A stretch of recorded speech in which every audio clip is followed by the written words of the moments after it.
Hello there! Today I'm continuing my look at some wines from the 2022 vintage from Bordeaux in France that I've been sent by Bee Bordeaux Consulting. This particular wine is from Lalande de Pomerol. This is Lalande de Fleur de Bouard. So this is a property owned by somebody called Hubert de Boüard, and he is one of the principal owners of Saint Emilion Château Angelus, regarded as one of the top chateaux in Saint Emilion. But in 1998, Hubert de Boüard purchased this property in the less well-known Lalande de Pomerol appellation, still on Bordeaux's Right Bank, from a French insurance company. And he and the team from Château Angelus and his family have put an awful lot of effort and time and investment into upgrading the vineyards here, building an innovative new cellar and creating an exciting new wine at La Fleur de Bouard. Now, the property was originally known as La Fleur Saint-Georges, and that's the first thing I should note, that this wine, Lalande de la Fleur de Bouard, is a second wine. So this is a wine that's made principally from the fruit from the younger vines from the estate, vines that are producing higher yields of less concentrated fruit. The first vintage of Lalande de la Fleur de Bouard was 2011. However, there have been some years where a second wine has also been produced using the name La Fleur de Saint-Georges, the old property name. And evidently that's exactly the same wine, but in slightly different packaging. I don't believe that that is still produced with that name. My belief is that Hubert de Boüard bought this particular property because of its fantastic soils, what the French would refer to as the terroir. So not just the soils, but the whole natural environment in which the vine grows. Principally though, this is a 29 hectare property which is in two separate plots. One, an 18 hectare site on the plateau near Niac, where there are deep gravel soils over a clay subsoil.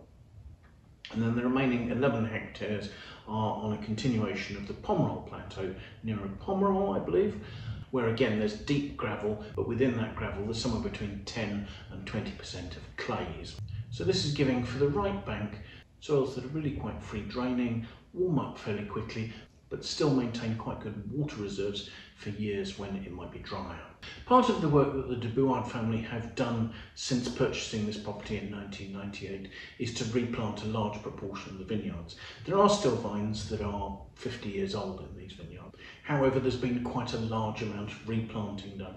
And at the replanting stage, they've taken the opportunity to increase planting density. So the oldest plots of this vineyard are planted at 6,500 vines per hectare.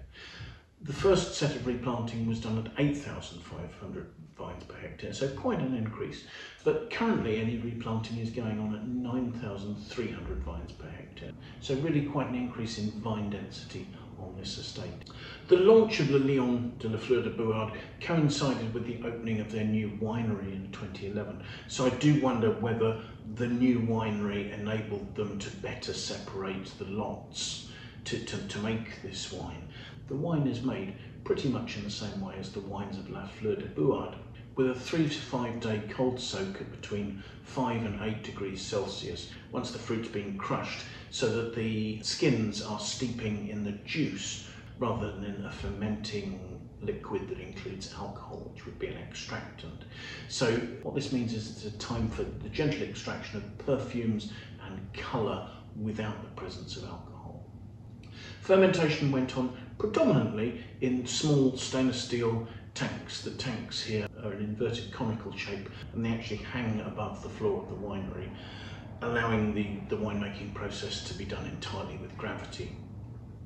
However, they also note that a portion of this wine, and it's only a small production wine, they make a little under 1,000 cases a year. A proportion of this ferments in barrique as well. The yields that went into this wine were about 50 hectolitres per hectare, and that compares with yields that go into the La Fleur de Bouard of somewhere between 30 and 45 hectolitres per hectare. So it's a significantly higher yield. The other difference in terms of winemaking is that this wine spends less time in new oak, whereas the La Fleur de Bouard is produced 50% in new oak and 50% in second year oak. This ages in 15% of new oak and the balance is old oak. This is all French oak These are barriques, they're 225 litre barrels. Now the blend here is 60% of Merlot, so there's less Merlot than there is in the Fleur de Bouard. There's 25% of Cabernet Franc, then a whole 15% of Petit Verdot. And I do think a lot of the Petit Verdot vines that they have here are quite young, which is why they've ended up in this wine. Malolactic conversion takes place in the barrel, and that helps to marry the oak notes with the fruit. It helps to produce a smoothness and a harmony in the wine. Aging in barrel lasted 16 months, so it should introduce a little oak flavour into the wine, but predominantly that will be allowing a gentle oxidation that should help fix the tannins, the colours, the flavours in the wine and make it stable. They also note that the aging for this wine is done with the lees left in there. So let's have a look at the wine, shall we? First thing to say is that it's a relatively dark ruby with some quite lively purple notes. It's not particularly dense. I can easily see through it, so it's sort of a medium depth of colour. Swirling it, the wine only has, according to its label, 13% alcohol.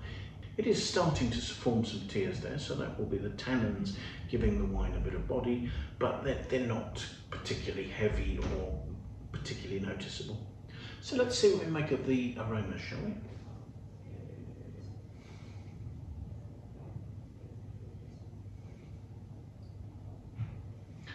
The aromas seem clean, lifted and perfumed.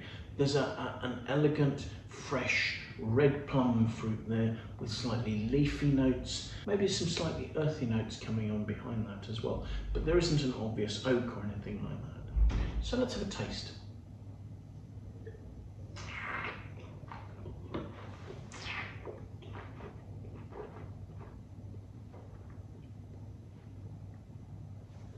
First thing that's noticeable on the palate is lovely freshness. There's a fine, almost chalky textured, drying tannin running across the front of my palate. The acidity is fresh.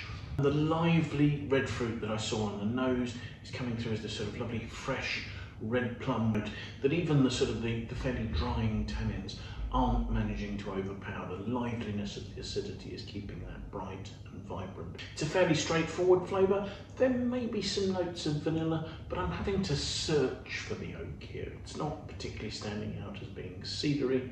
Perhaps there's a little bit of graininess coming through in the texture. In general, the tannins seem really quite fine. They're giving a reasonable grip, and that grip is helping to give length to the finish.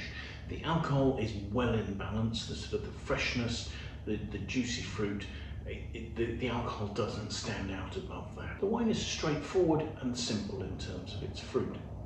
However, it's got a nice intensity, it's got good acidity that's giving it lovely vibrancy, it's well balanced. Those red fruit flavours, yes, I'm saying they're simple, but they're lasting really well. There's a freshness, almost with leafy hints on the top, but it's a beautifully perfumed and persistent red fruit that's coming there. Looking at our Wine Searcher aggregated score for this vintage of this wine, it was getting an 89 out of 100. I think actually that's a pretty decent score. And I think actually that's a score that reflects this wine quite nicely.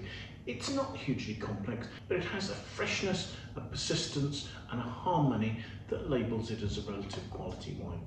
I think it's a wine you could keep in your cellar for 2 or 3 years. It might lose some of the drying note of its tannins, but actually its freshness is what's appealing. So I wouldn't age this for a long time. I'd suggest this is an appealing mid-weight wine for short to mid-term drinking. I will leave a link in the notes below to the Wine Searcher webpage for this vintage of this wine, and you can follow that and you can find out where the wine's available in your market and what its price is. Hopefully you'll think it's a great value for money wine, and I think it's certainly a wine that shows the quality of its heritage coming through from the contribution of the de Boüard family to its production. I think it's an enjoyable drink. I hope you've enjoyed watching this tasting. If you have, we'd really appreciate it if you'd press the like button. If you have any comments, please pop those in the comments box below. We'd be delighted to hear your views on the wines we're looking at, the tastings we're doing, or anything else that relates to that. If you have any friends you think might like to watch the video, do please pass it on to them. We'd really appreciate your endorsement in that way.